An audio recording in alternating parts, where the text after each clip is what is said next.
अस्सलामुअलैकुम। तो जी जनाब, कैसे हैं आप सब? उम्मीद है कि आप सब खैरियत से होंगे। तो आज की वीडियो बहुत ख़ास होने वाली है। ये जो नेक हमारे पास प्रिंट किया होता है, जब हम इसको अपने नाप के हिसाब से कटिंग करते हैं तो अक्सर ये नेक ऊपर से हमें कट करना पड़ता है या फिर हमें नीचे बॉर्डर कट करके बाद में उसको दोबारा से ऊपर रख के स्टिच करना पड़ता है। तो यहाँ से मैंने बॉर्डर वाली साइड से नहीं कट किया, ऊपर से मैंने नेक को कट कर लिया। और यहाँ पर देखें, अगर हम नेक बनाएंगे तो 6 से 7 इंच का हमारा नेक बन जाएगा और नीचे की साइड पर प्रिंट हमारे पास बहुत कम रह जाएगा। तो ये बहुत बुरा लग रहा होता है। तो आज मैं आपको इसको डिज़ाइन करना सिखाऊंगी। तो यहाँ पर आपने इसको इस तरह से फोल्ड करके सेंटर में क्रीज बना लेनी है आयरन के साथ, ठीक है। अब इसके बाद आपने ये देखें, यहाँ से 4.5 इंच का निशान लगाने के बाद आपने यहाँ से फैब्रिक को इस तरह से फोल्ड करना है और यहाँ पर भी आपने आयरन से क्रीज बना लेनी है। तो ये मैंने क्रीज बना ली थी, लेकिन वीडियो में नज़र नहीं आ रही, तो मैं अभी आपको ना इस क्रीज के ऊपर निशान लगा के दिखाती हूँ। तो यहाँ पर आप ये देखें, इन 3 क्रीज के ऊपर मैंने निशान लगा लिए हैं। और इसके बाद आपने कंट्रास्ट फैब्रिक ले लेना है। ये मैंने ट्राउज़र वाले फैब्रिक से 3 पट्टियाँ रेडी कर ली हैं। 1 इंच इनकी चौड़ाई है और लंबाई आपने तीनों की सेम ले लेनी है। तो लंबाई मैंने इसकी ले ली है 15 इंच, ठीक है। अब इसके बाद ये देखें, ये 1 इंच पट्टी रेडी की है मैंने। 2 इंच चौड़ा फैब्रिक मैंने ले लिया था और इसे हाफ इंच मैंने दोनों साइड से फोल्ड करके इसको रेडी कर लिया है। और अगर आप चाहें तो इसके अंदर बुकरम भी लगा सकते हैं, लेकिन मैंने इसे बिना बुकरम के ही रेडी किया है। और यहाँ से अब हमने इसको स्टिच किस तरह से करना है वो भी अभी आपको बताती हूँ। तो यहाँ पर आप ये देखें, इन तीनों लाइंस के ऊपर आपने इन पट्टियों को इस तरह से रख लेना है। और ये जो सेंटर वाली पट्टी है, इसको आपने ऊपर से नहीं रखना। ऊपर से आपने 5.5 इंच इसमें गैप छोड़ के फिर उसके बाद आपने इसको रख के स्टिच कर लेना है, क्योंकि ऊपर हमारा नेक बन जाएगा। तो यहाँ से ये देखें, आपने इसको इस तरह से सेंटर में रख के स्टिच कर लेना है। और स्टिच आपने बिल्कुल किनारे किनारे पर करनी है, ये देखें इस तरह से। अच्छा, अगर अभी तक आप वीडियो देख रहे हैं और लाइक नहीं किया तो जल्दी से वीडियो को लाइक कर दीजिए और एक प्यारा सा कमेंट करके मुझे ज़रूर बताइएगा कि आज की वीडियो आपको कैसी लगी। और हो सके तो मेरी वीडियो को अपनी फैमिली और फ्रेंड्स के साथ शेयर ज़रूर कीजिएगा।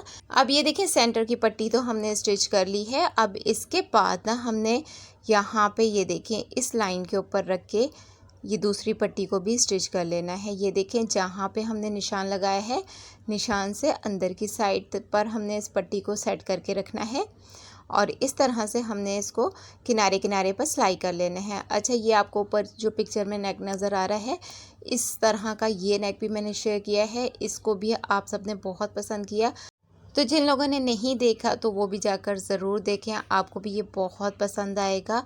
इसका लिंक मैं डिस्क्रिप्शन में भी दे दूँगी और एंड स्क्रीन पर मैं ये वीडियो भी दे दूंगी। अच्छा, यहाँ पर आपने ये देखें, पट्टी के कॉर्नर पर निडल को फैब्रिक के अंदर रखना है और उसके बाद आपने फैब्रिक को टर्न करना है। ये देखें, इस तरह से ये पट्टी भी स्टिच हो गई है।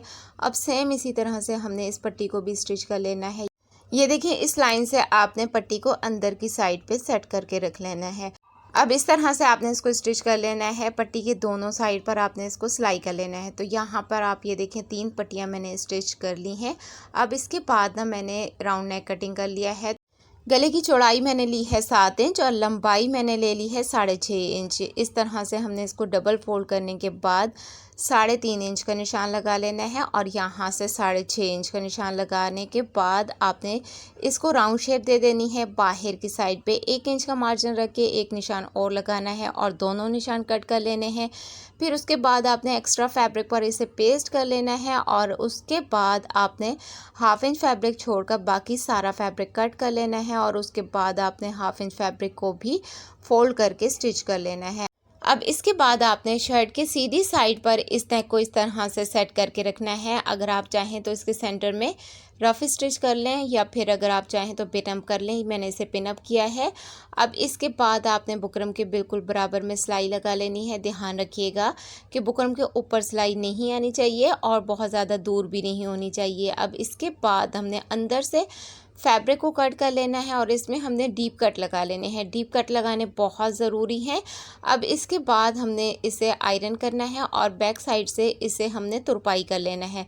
अब इसके बाद आपने बुकरम पर 3 स्क्वायर पीस कट कर लेने हैं। इसकी चौड़ाई मैंने ली है 2.5 इंच और लंबाई भी इसकी मैंने 2.5 इंच ली है। अब इसके बाद आपने ना इसको इस तरह से डबल फोल्ड कर लेना है और डबल फोल्ड करने के बाद ये देखें यहाँ से आपने ऐसे निशान लगा लेना है। ये देखें इस तरह से, और दूसरी साइड से भी आपने निशान लगा लेना है। और अब इसके बाद आपने इनको कटिंग कर लेना है। अब इनको कटिंग करने के बाद आपने फैब्रिक पे पेस्ट कर लेना है। कंट्रास्ट फैब्रिक पे आपने इसको पेस्ट करना है और यहाँ से आपने ये देखें ग्लू से इसको इस तरह से पेस्ट कर लेना है। ये देखें ऐसे, ये देखें ऐसे। अगर आप वीडियो फर्स्ट टाइम देख रहे हैं और चैनल का विज़िट नहीं किया तो ज़रूर कीजिएगा। आपको सीखने के लिए बहुत कुछ मिलेगा। बहुत सारे नेक डिज़ाइन, स्टाइलिश नेक डिज़ाइन, वायरल नेक डिज़ाइन, ट्रेंडी नेक डिज़ाइन, इसके अलावा कटिंग स्टिचिंग की प्लेलिस्ट, इसके अलावा दामन और स्लीव के डिज़ाइन, ट्राउज़र के डिज़ाइन, शलवार के डिज़ाइन और भी बहुत कुछ आपको सीखने को मिलेगा। बस आपने चैनल का विज़िट ज़रूर करना है और साथ साथ आप ये देखते जाएं। इस तरह से आपने इसके अंदर से सारा फैब्रिक कट कर लेना है और चारों कॉर्नर पर आपने बुकरम के पास तक कट लगा लेना है और यहाँ से भी आपने फैब्रिक को पेस्ट कर लेना है। सेम इसी तरह से हमने बाकी 2 पैटर्न को भी रेडी कर लेना है। तो यहाँ पर ये देखें इस तरह से आपने ग्लू लगाते जाना है और ये वाले फैब्रिक को ऊपर की साइड पे टर्न करके आपने इसे पेस्ट कर लेना है। तो यहाँ पर ये देखें कॉर्नर पर हमारा कट अच्छा नहीं लगा था, बुकरम के बिल्कुल पास तक नहीं था, तो यहाँ पे हमारा कॉर्नर अच्छे से सेट नहीं हो रहा था। अब इसके बाद ये देखें 2 भी मैंने रेडी कर लिए हैं। तो ये तीनों मैंने रेडी कर लिए हैं। अब हमने इनको स्टिच कैसे करना है, 3-4 अलग अलग तरीके मैं आपको बताऊंगी। आपको जो मेथड अच्छा लगे आप उस तरह से स्टिच कर लें। मुझे ये देखें यहाँ से ये वाला भी मुझे बहुत अच्छा लगा था, लेकिन मैंने इस तरह से इसको स्टिच नहीं किया। तो यहाँ पर आप ये देखें ये सेंटर में कितने प्यारे लग रहे हैं। अगर आपको इस तरह से अच्छा लगे तो आप इस तरह से भी लगा सकती हैं। एक एक आप यहाँ साइड पर भी लगा लें। तो यहाँ अगर आपने इस तरह से ये पैटर्न लगाने हैं तो यहाँ पे मैंने 3 रेडी किए हैं, तो आपने ना 6 रेडी कर लेने हैं।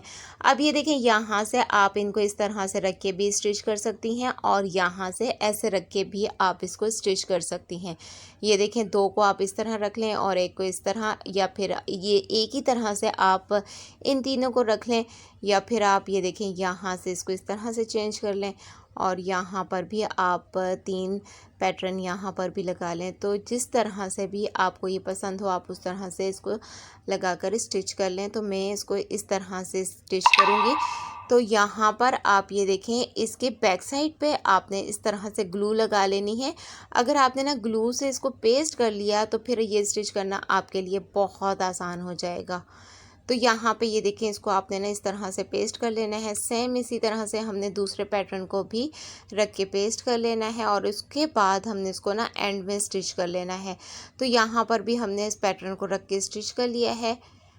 ये देखें इस तरह से बिल्कुल किनारे किनारे पर आपने सिलाई लगा लेनी है। तो हर पैटर्न के बिल्कुल किनारे किनारे पर दोनों साइड पर आपने सिलाई लगा लेनी है। ये लगा के फिर मैं आपको इसकी फ़ाइनल लुक दिखाती हूँ। तो जी फ्रेंड्स, ये है हमारे नेक की फ़ाइनल लुक। आई होप आपको ये नेक पसंद आया होगा। वीडियो पसंद आए तो लाइक शेयर ज़रूर कीजिएगा। प्यारा सा कॉमेंट करना बिल्कुल मत भूलिएगा। मुझे अपनी दुआ में ज़रूर याद रखिएगा।